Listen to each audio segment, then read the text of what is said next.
Good morning, Boker Tov. Welcome back to Living with Emunah. I don't know about you, but I'm so happy that we are back. Learning, studying, thinking about, being inspired by the importance of Emunah. It's amazing how the most important things in life are the easiest to forget and neglect. And we have to return and remind and review over and over and over and over again.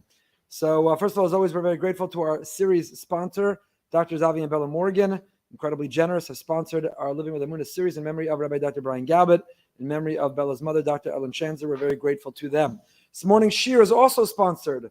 I'm very proud and honored by my daughter Atara and her husband Kalev, by Atara and Kalev Minsky for the refuah shlema of Kalev's grandfather Hirsch Chanoch ben Sarah, should have a refuah shlema, and also for Chaya Esther Tehila Bas Ariel Tzipora, should have a refuah shlema. Also anonymously, the Nishmas Hinda Bas Shmuel HaKohen, his yard site is the 7th of Cheshvan, should have a neshama, should have an aliyah, and also by Eli Walden in honor of a speedy and a complete refuah shlema to our good friend Moshe Yitzchak ben Rivka, very special person, does so much for the Jewish people, promoting Torah and learning and growth, and all those zchuyos should be in his favor. Should hear only good news. He should have a complete refuah shlema. Lastly, last piece of housekeeping before we dive back into Living with Emunah. We've started a WhatsApp group for each year. We already had one for this year. To remind you, if you're not yet part of it, you definitely want to join it. It first of all has the shir schedule to remind you if we're on or for some reason we are not meeting. Number two, there's bonus content, an extra little Dvar Torah, extra little thought, extra little source that we'll put in there. And number three, it's a community of people who are all in the same thing. So if you go to rabbiefremgoldberg.org/WhatsApp, not WhatsApp, WhatsApp, rabbiefremgoldberg.org/WhatsApp. You can join any of the groups, Parsha Perspectives, Mesilas Yesharim, Living with Emunah, Turn Friday to Erev Shabbos. Each one will have some bonus content. Each one will have the schedule. Each one you will be kept up to date, and it would be an honor to have you in each of those groups. Admin only. We will not inundate you. The last thing anyone needs is to be part of more WhatsApp groups, but hopefully these will be one that add value to you. Okay, Living with Emunah. So it's been so long that we've been on break. I was trying to figure out and remember where exactly we are and what exactly we're up to and what we're talking about.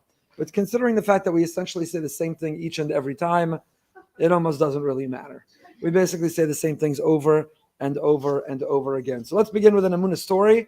We're always looking for the Hashgacha Pratis, the Emunah stories in our lives. You all know by now our family Hashgacha Pratis WhatsApp group, in which we are trying to remember to post, to look, to live, to see. When you feel obligated to share, then you're going to live a different level of consciousness and mindfulness. When a person says, at dinner tonight, everyone's got to share some way they saw Hashem in their life that day. Or the WhatsApp group has to be active in our family. I don't want to be the only one who doesn't post Hashgacha Pratis of something that happened, something I saw, something that needs to be. So you got to post regularly. Where is Hashem in your life? Where was he showing his hand? Where was he making himself visible? Where was he reminding you, here I am? Where is Hashem's presence in our life? Which we're looking for not because, and I'm going to just, again, I know we say the same things over and over again. I'm going to keep saying them to myself. If you show up, wow, that's incredible. If not, I need to hear it anyway. So the reason that we're trying to constantly reinforce this intense presence of Hashem in our lives is not because he's some scary king, taskmaster, not because we report to him and we're supposed to live in fear from him. And you know what? The more that we remember, do the right thing, and otherwise lightning's going to strike, he's going to knock us down and take us out. That is not why we're living with Emunah. You know why we're living with Emunah? So we can live with peace and serenity and happiness. No anger, no envy, no anxiety, no worry. Everything will be the way it's meant to be. Everything will be the way it's meant to be. And it gives us that, it reinforces that. So the more that we look for and invite him in, the more we identify and acknowledge when he's there, the more we speak about Hashem, the more Emunah we'll have, we and our children and our families and our neighbors. And the more that we speak about him, the more we'll feel his presence. The more we feel his presence, the greater the confidence he gives us, the greater the certainty he gives us, the greater that we're able to maintain calm in our lives. So my daughter posted in our family WhatsApp group, probably not for me to repeat, but recently she was very nervous. She has to register. She's starting nursing school. She had to register her classes, but she's actually teaching right now until school starts, and she was concerned it opens at the very time she's supposed to start teaching, and therefore what's going to be, she won't get into the classes she needs to. She started to worry about it, and then when she looked at her calendar, she realized, punct, that day happens to be a teacher training day, and there's no school that day. So Hashem organized that the registration for her school, nursing school. So again, you could live like that and be like, oh wow, what a relief, that's great, and leave it at that. Or you could live like that and say, Hashem, you just gave me a hug.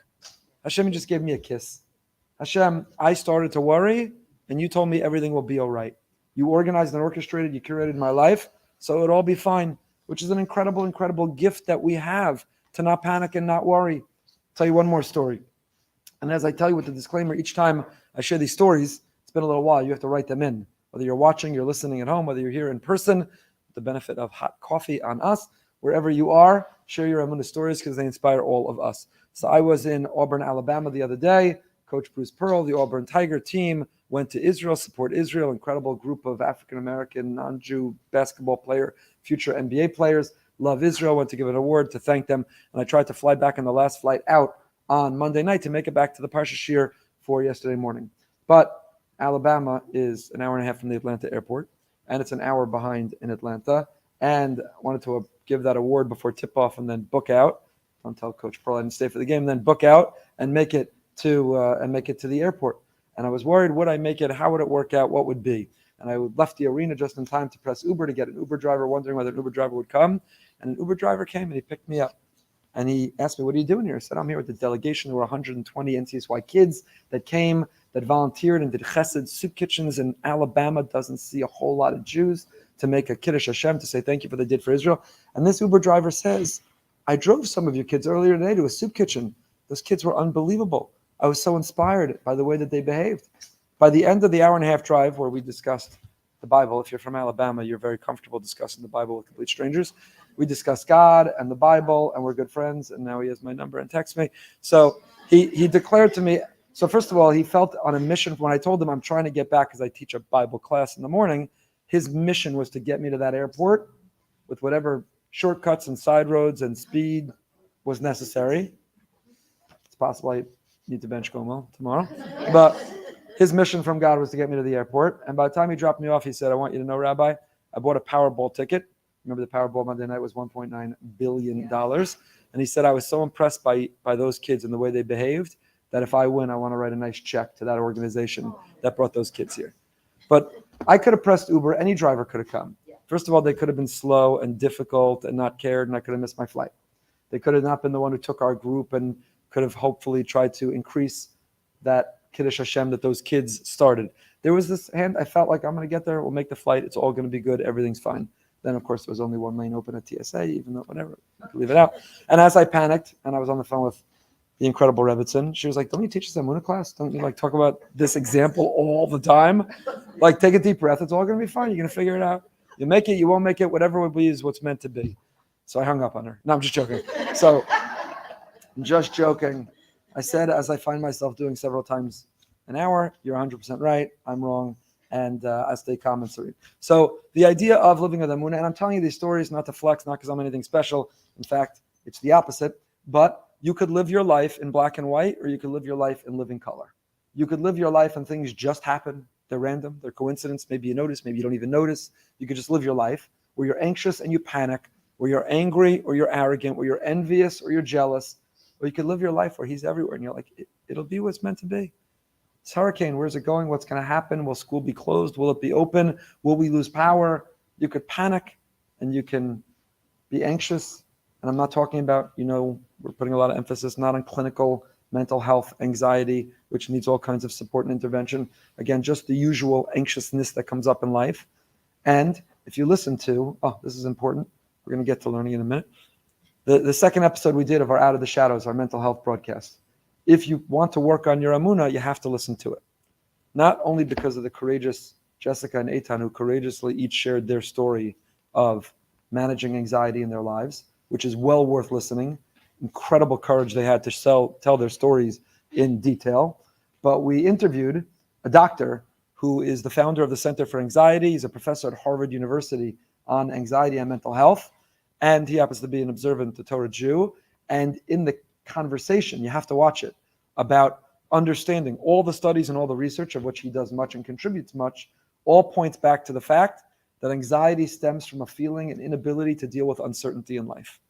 A person who struggles with dealing with uncertainty, but what's going to be and how will it work out? And some people thrive on uncertainty.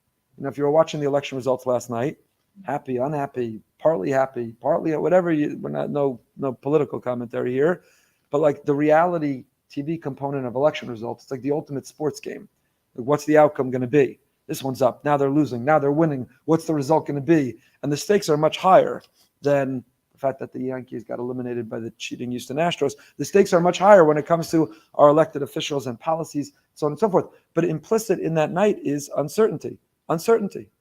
And you know what else is filled with uncertainty, of which it's only natural for everyone to feel anxious? The fact that if you live in Florida, it feels like every other day there's a little something called the cone of uncertainty. Right? So they couldn't come up with a better name. This is what the entire weather people, meteorologists, brilliant, accomplished people who we have no taina against, but they have advanced degrees and lots of initials after their name, and they are able to study and measure things we never even heard of and don't begin to understand. And when you say, great, so add it all up, what does it mean? They say, have no clue. It's a huge cone. It's covering half the United States. And as it gets closer, maybe you'll know, maybe you'll find out. By the way, today's the day. It's this afternoon, and we're still the cone. Could be here, could be there, could be nowhere, could be big, could be small, could be who knows what's going to be. And I just spoke about earlier in the Mesilas Yesharim Shir, really every hurricane, you could experience a hurricane with your eyes closed, where your whole conversation about the hurricane is, did you fill up with gas? Do we have enough water bottles?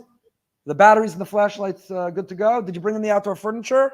Or your conversation could go, yeah, I notice you. I see you're reminding me again you're there.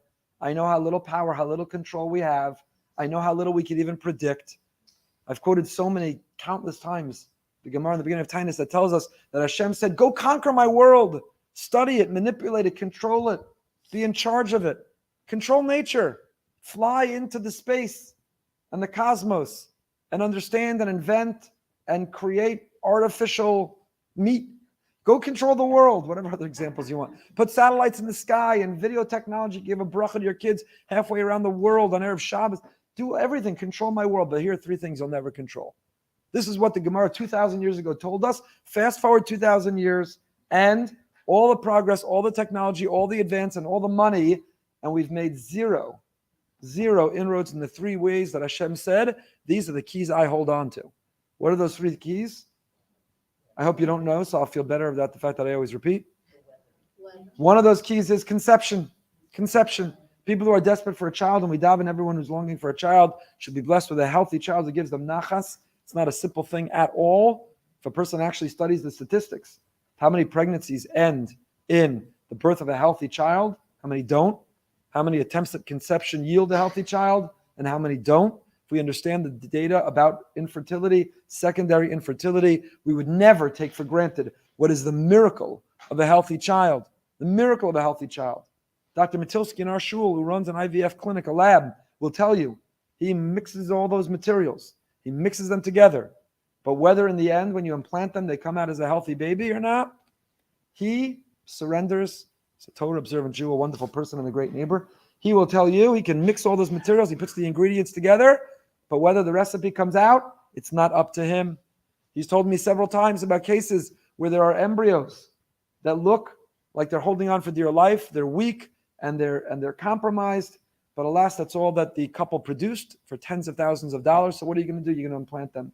Another embryos that look healthy and perfect and robust and strong, and the pick of the litter. And you're going to put them in, and you're going to expect 9 months later, twins, triplets. It's going to be unbelievable. And he says countless times, the ones that look like they're barely holding on, and why even bother? Because they're so compromised, but what are you going to do? You might as well put them in. 9 months later, a beautiful, adorable, sweet, delicious, pure, innocent baby. And the ones that look healthy and perfect, and there's no doubt, with confidence they'll turn out okay, God forbid don't. So one key Hashem holds on to is conception. The other key he holds on to is Tchias HaMesim, the resurrection of the dead. We miss people, we love people, we long for people, we want to bring them back into our life and into our world. But alas, we don't have that power. We don't have that ability. And we never will, because Hashem's holding on to that key. And the third, really all three are the same thing. Conception, and Tchias HaMesim, and the rain are all about life. The beginning of life, and sustaining life, and bringing back to life. They're all about life. They're really all the three keys. All three keys are really one master key. And then the third is the weather. And I find it magnificent. And this is why I think about every time we are in this cone of uncertainty, and we're in the news again, and we don't know where it's coming. Each and every time I think about that third key, where HaKadosh Baruch Hu says, You put satellites wherever you want. You build spaceships, whatever you want. You control and manipulate whatever you want. Just know, not only will you never be able to control the weather, you can't stop the tsunami or the hurricane. Not only do you not control it, you can't even figure it out. You won't even be able to accurately predict it or anticipate it or really prepare for it because it's my key. I'm holding on to it. I'm holding on to it. So you could live life through a hurricane and you could be focused on the batteries and the lawn furniture and the water bottles and the gas, all important things on all our checklists. Is it on our checklist? All these important things. So hopefully someone in your family is taken care of. They're important. But you know what else is important? As a Torah observant Jew, as people who are living with Emunah, to look at that cone of uncertainty and to realize my whole life is a cone of uncertainty. Every morning I wake up, I'm in a cone of uncertainty. Every day and every moment is a cone of uncertainty. Every doctor's appointment, every time I turn on my car and I start to drive somewhere, every phone call I take, not knowing what will be said to me from the other end, is a cone of uncertainty. So, am I going to be overwhelmed and anxious and the anxiety, as the doctor talked about on our podcast, Out of the Shadows? Or what's the answer? How do we live to learn? How do we learn to live with uncertainty? How do we empower ourselves? Where does resiliency come in to be able to deal with uncertainty? If you know anyone with anxiety, if you have or someone in your family, then you know that it's exactly in those moments. But what do you mean? But where are we meeting up? But what are we having for dinner? Little things like that can make a person panic, can bring out their anxiousness and make a person act in a way that's difficult for them and difficult to be around. But where does it come from? Because the moment, if you say, here's the schedule, here's exactly what's going to happen, here's what we're doing, here's what you can anticipate, calm, everything's good. Introduce uncertainty, but where am I sitting? But where are we meeting? But what are we eating?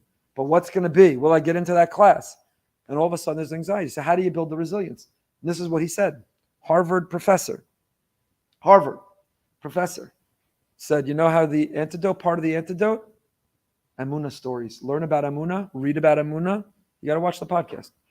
I don't know if this is what he tells the students at Harvard, teaches them about Emunah, talks about faith in God and the divine, and the ability to say, you know why I can live with uncertainty? Because as uncertain as I am to live and to navigate this world, there is one thing I'm certain about. Everything else is uncertainty. Everything's uncertainty.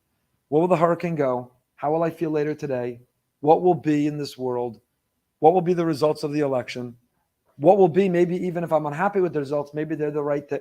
What will be? Everything in our lives is uncertainty. We are surrounded by, and we are overwhelmed, and we are living in that cone of, couldn't there at least be like a scoop of ice cream on top of that cone? We are in that cone of uncertainty. Maybe they should do that on the map, just to take the edge off a little bit. Here's the cone of uncertainty. We're always going to put a picture of mint chocolate chip ice cream on top of the cone of uncertainty, just to make it a little bit easier to have to track that cone a little bit. I don't even like ice cream, but for those who do. If I did, I would like mint chocolate chip. Anyway, put some Cape Cod potato chips on top of the cone of uncertainty. So, that was going to get in there somewhere. So everything is uncertain. We are surrounded by and overwhelmed by uncertainty. There's only one thing in our lives we can be certain about. And what is that? There's the Ribono Shel Olam. There's the Melech Malchei Amlachim. There's the King of the universe and he's in charge. We submit and we surrender to him. We yield to him. We work for him. He doesn't work for us. And that everything he does is for a reason. Nothing is chance and nothing is random and nothing is happenstance. And nothing that happens just happened. And nothing that happens didn't happen for our best interest. It's hard because not everything that happens is pleasurable. Sometimes it's painful. But as we've spoken about also a lot, painful things happen to good people, bad things don't. Everything by definition from Hashem is good. Koman da'avid rachmana letav avid. So today's this cone of uncertainty. We're back in it. Welcome to living in Florida. We have the best election results. We have no state income tax. We've got good policies, but we live in the ice cream cone of uncertainty. That's where we live. But you know what? You could either be panicked by that, or you could lean into that and say, wow, I get to live with a regular reminder there's Hashem in this world. I'm going to lean into it. Because guess what? Every few weeks or months, we get to go through an exercise of Emunah, where we're watching as it draws closer and where's it going to be and make landfall and how will it impact us and will the lights stay on or not? And each of those moments, the uncertainty of those moments could create anxiety and panic, or we can work on resiliency and we can grow How? By remembering and reminding ourselves, someone in charge, whatever happens. If there's no lights, we made it through an entire Yontif when we had a hurricane years ago. Who lived here and remembers the second days of Sukkot? Shmini Atzeres, Simchas Torah, and more, with no power whatsoever. Very romantic candlelight Sudas Yontif together. And everybody barbecuing whatever meat because their freezer was gone. That was the best smell. Matoya's circle smelled lahavdi like the Beis Hamikdash is going to smell. Mamish was all you could eat barbecue going on everywhere. Neighbors became friends. There was so much beauty that came out of it. If you can look back and remember it nostalgically, because thank God nobody was hurt, even though it wasn't easy. So if we lose our power, okay, so be it. We'll figure it out. We're meant to lose our power. And if nothing happens, then so be it. Thank God. We'll be very grateful, and we won't forget to say thank you to him that nothing happened. But as much as we live in that cone of uncertainty, as much uncertainty as there's one thing that is certain, and that is there's a Ribono Shalom. We are certain there's HaKadosh Baruch Hu. And there's certain that while we protest and object and we talk to him like Avram Avinu does in our Parsha, when it comes to stone, what does he do right afterwards? Afar ve'efer. Right after Avram Avinu protests and objects and tells Hashem, hey, that's not cool with me. That's not good. It doesn't sound very fair and just. I'm going to fight. Maybe there are 10 righteous. And Hashem says, it's a nice try. I appreciate it. But no, I'm sticking with my plan. And Avram Avinu says, you know what? The fact that God sometimes says no. We ask and we daven, and sometimes the answer is no. So do we get further from him or closer to him? In that moment, Avram says, I'm afar ve'efer, I'm dust and I'm ash. You know what? I tried. I fought the good fight. I protested and I objected. I appealed to you and I davened and I prayed. But in the end of the day, I submit and I surrender to you. I defer to you because I'm just future worm food. I'm just ashes and dust. And you're the infinite, omnipotent God. And if a choice between going my way or your way, what I think is best or what you think is best, let's go with your best over mine. I may not understand it, and I don't always appreciate it, and it may not be pleasurable for me in this world, but I'll go with you over me any day. Okay, all this was by way of introduction. Let's get started. I have us on page Kuf Samach Daled. We were learning B'yam Derachecha. By the time we finish this, we'll be back to Pesach. This is Rav Yitzchak Meir on Pesach and Shavuos. It's taking us so long. Why were we studying it? Because we were talking about Yemei Katnus. Do you remember? Let's give a quick review and update. We're talking about what happens when you're not in fire. What happens when you're not living with Emunah? What happens when you're not posting your WhatsApp group? What happens when you don't feel his presence and his guiding hand in your life? What happens when you're not feeling close and connected and inspired? What do you do then? First of all, we talked about these two matzavim. They have many names. Mekatness and godness. Sometimes we feel small or great. Face. Sometimes it's our front or our back. Sometimes we see clearly or it's dark. There are many descriptions. We talked about Rav Yitzchak Meir reminded us, why did God create a world like that? Because we are simultaneously, by being the Nivra, by being among the created, God is the creator, and we are among his creations, we are created.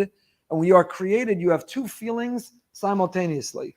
On the one hand, you feel, well, he created me, so now I exist, and now I'm independent, and now I operate, and now I have autonomy, and now I'm in charge, and now I'm a decision maker. And that breeds arrogance, independence, that brings katnus, smallness, where we don't feel connected to him. I don't really need him. I'm good. And then on the other hand, you realize, wow, I'm a creation? You mean I only exist because he wills it? You mean it's only his generosity that allows me to be in this world? Wow, I feel so connected to him. I feel so supported by him. I feel so dependent on him. So the very fact that the world is designed, that there's a creator and the created, the nivra, we, it breeds this feeling, this duality, this paradox of sometimes on the one hand feeling small, and on the other times feeling big and sometimes feeling great. Dveikus etzem. So I have us on page Kuf Samach Daled, Oz Vav. Is that where you have us? You have no idea where we last left off. I have no idea where we last left off. I should have listened to the end of the last one to figure out. How do we serve Hashem when we're feeling disconnected and small? So we started, I think, by looking at his first piece of advice, which was tefillah. Tefillah. I think that's how we ended last time. By talking about what sounds like something contradictory and makes no sense. When you're struggling with faith in Hashem, what should you do? Daven to have faith in Hashem. That sounds weird. You're having trouble having faith in Hashem, so daven to have faith in Hashem. And the answer is yes. Because the very fact of talking to Hashem is going to remind you He's there, make you feel connected to Him. What is the core and foundation of any healthy relationship in life? Marriage, centrally, but any relationship, parent and child, friends, co-workers, employer, employee. A foundation of any relationship is communication. You have to communicate. If you bottle up, if you can't express, if you're not comfortable making yourself vulnerable, if you don't make the time to communicate, it's a very superficial and often a dysfunction and a dissolving relationship. Core to any relationship, central to any relationship, critical to any relationship is communication. You have to communicate. You have to make yourself vulnerable. You have to confide. You have to connect. You have to connect. Communication is even just about connecting. Ksava Kabbalah of Yaakov Tzvi Mecklenburg makes this point. We're going to read shortly in a few weeks. Yaakov Avinu makes his way down to Mitzrayim. And Yosef has this long-awaited reunion, he and his father, and now he's so excited to make an introduction. For all these years, Yosef has been working for and reporting to the emperor of the world, Paro. And now Yaakov, his father, the spiritual emperor of the world, makes his way down, and he makes the introduction. Yaakov and Paro are in a room. They're in Paro's Oval Office. And what is the conversation? To be a fly on the wall, to hear the conversation between Yaakov and Paro. And what do they talk about? The weather. They don't talk about the weather, but they essentially talk about the weather. Paro says, hey, nice to meet you. How old are you? He says, I'm pretty old, but my life's been filled with a lot of challenges. Hasn't been easy. He says, give me a blessing. God bless you. Have a great day. They part ways. And you say, what just happened? Really? That's what they spoke about? Not world peace or solving hunger or existence evidence for the existence of God or some magnificent major of critical import. That's what they talked about.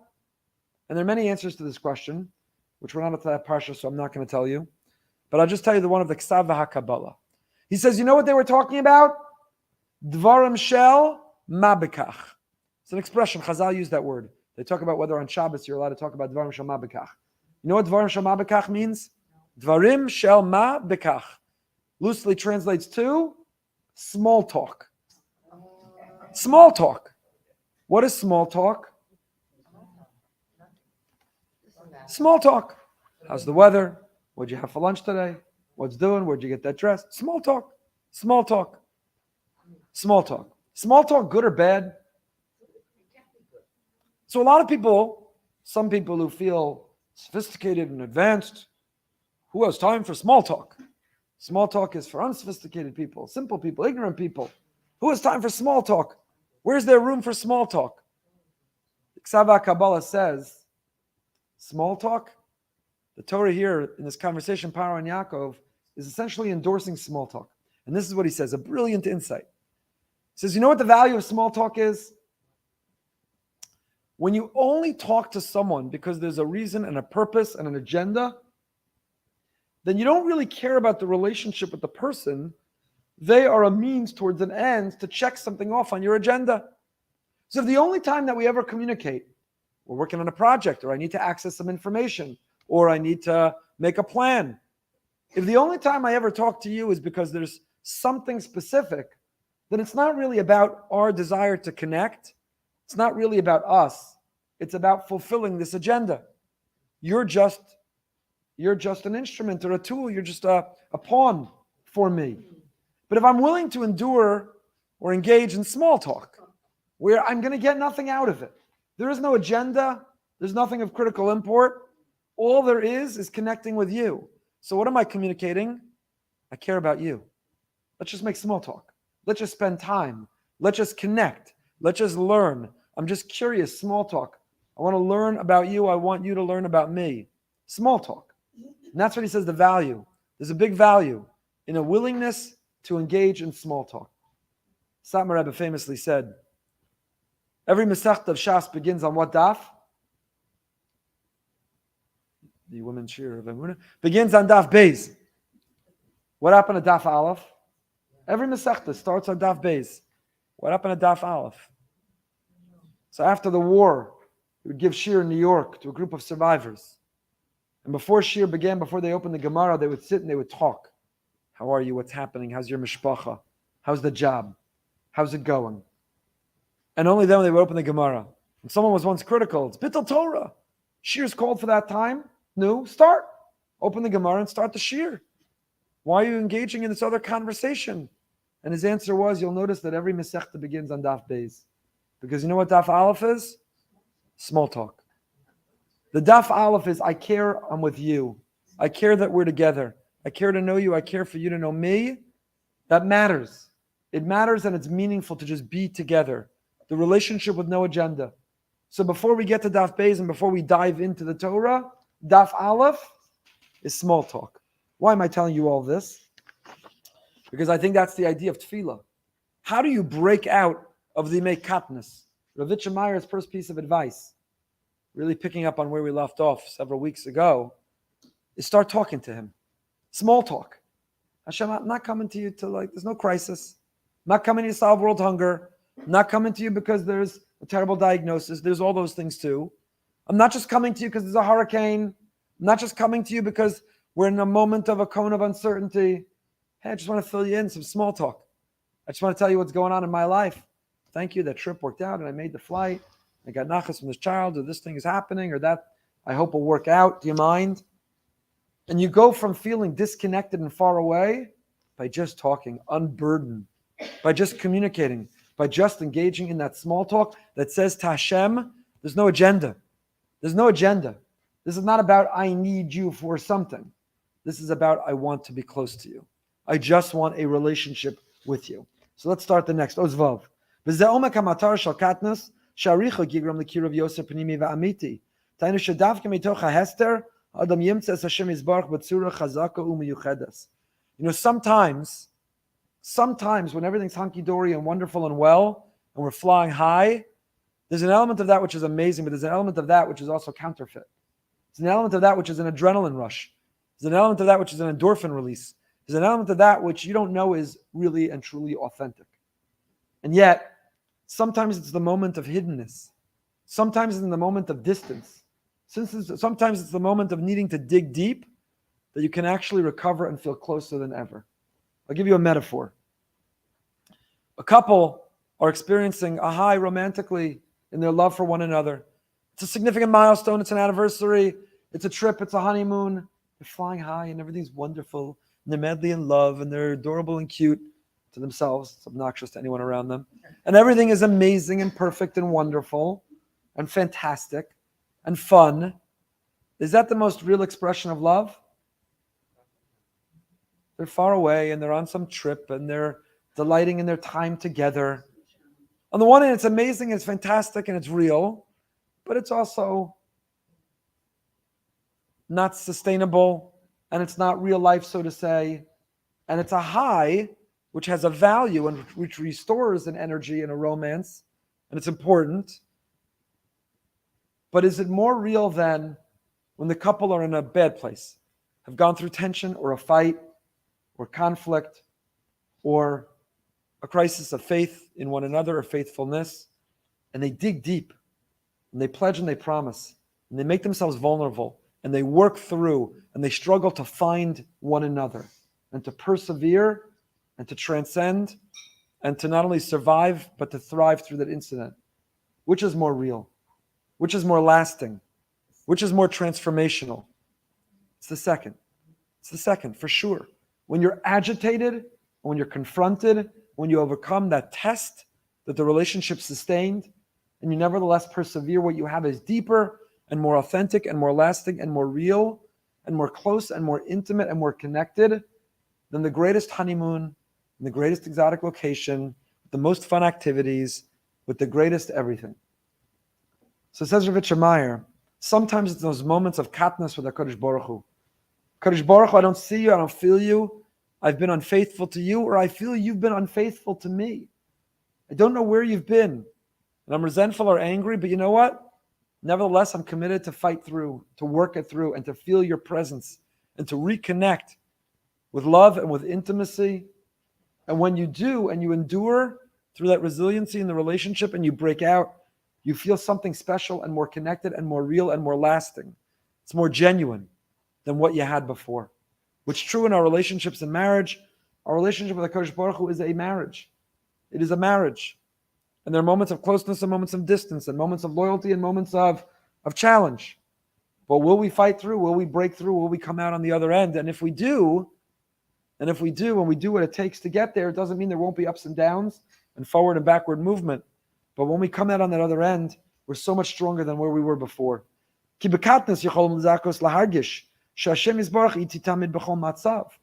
you're in a bad place and you stick together, when you're in a bad place and you're willing to forgive, when you're in a bad place and you're willing to work through, then you feel, you know what, if we got through this, we can get through anything.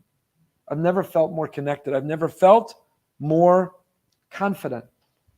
I've never felt more support. When I feel connected to Hashem, even though we've been distant and far apart, even though I haven't invested in talking to Him and learning and living my best self, and yet He's still there, and yet He hasn't gone away, and yet I can still rely on Him and I'm still connected to Him. Wow. Now I am more aware of and I'm experiencing His presence in a way I never have before. My very existence is making me connected to Him. My very survival of this experience, of this incident, of this period, is making me more connected to Him. Turn the page.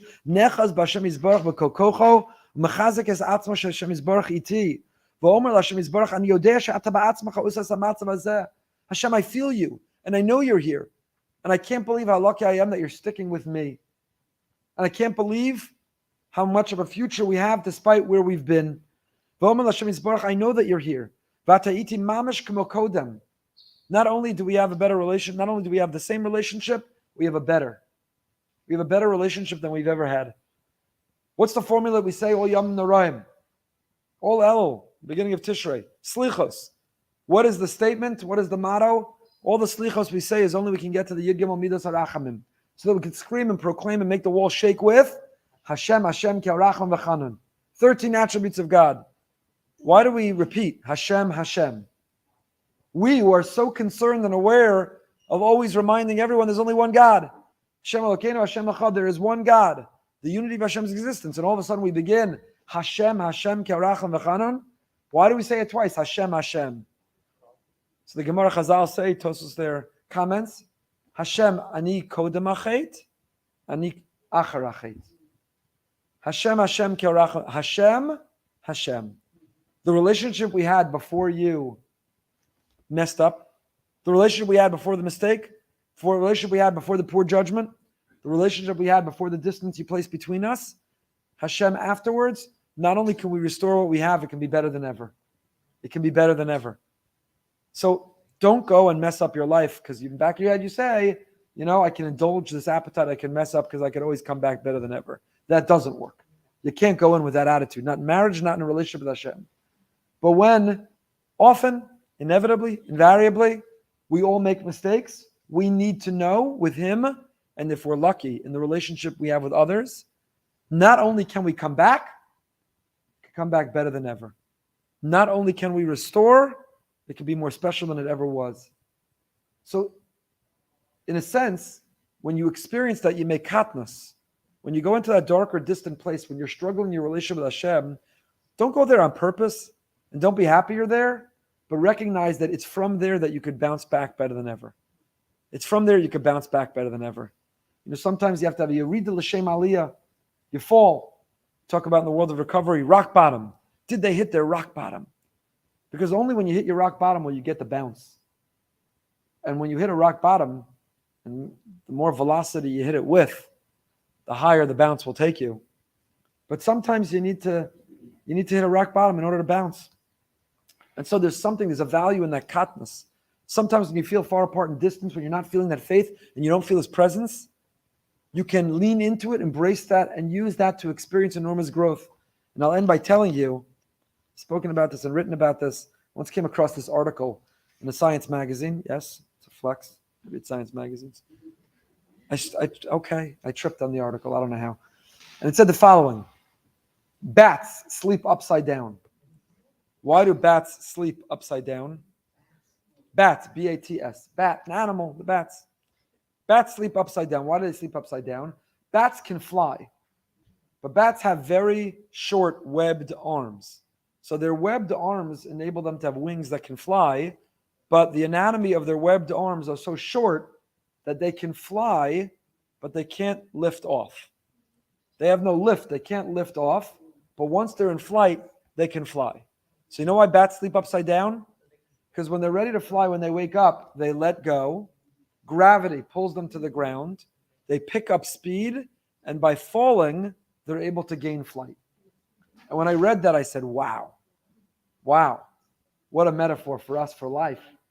Sometimes when you're falling, your free fall can just spiral downward, or when you're falling, it can build the velocity to take flight. You could use that fall to create the momentum that will allow you to fly. So that katnus, that fall, that distance, leaning into it, embracing it, feeling far away, it can enable us and it can allow us to take flight and to be able to find lift, to be able to go higher than ever. Take out your phone, go on rabbiefremgoldberg.org/WhatsApp, join our WhatsApp groups for bonus material, continuing the conversation, our schedule. Tonight, 9 p.m., we're going behind the bima with Myers Leonard. Talk about a fall that was turned into flight. Played for the Miami Heat, made a big mistake, came back and grow. We'll talk all about how we can confront anti-Semitism in our time. Until next time, first of all, stay safe and secure and dry with the lights on, electricity. Until next time, stay happy, stay healthy, and stay holy.